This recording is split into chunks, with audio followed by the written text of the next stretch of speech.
ଏହି ବିଦ୍ୟାଳୟରେ Kodinga high school, ଆଶାଗଡ଼ା high school ଏବଂ ଅନେକ ଗାଁର ସ୍କୁଲରୁ ପିଲାମାନେ ଆସିଛନ୍ତି।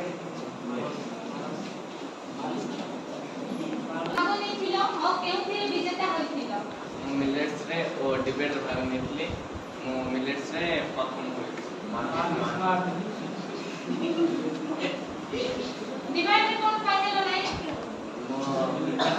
କିନ୍ତୁ ଆଉ ଜଣେ ଭଲ ଛାତ୍ର ତାକୁ ଭଲ କହିବାରୁ ତାକୁ ସାର୍ ପ୍ରାଇଜ୍ ଦେଲେ।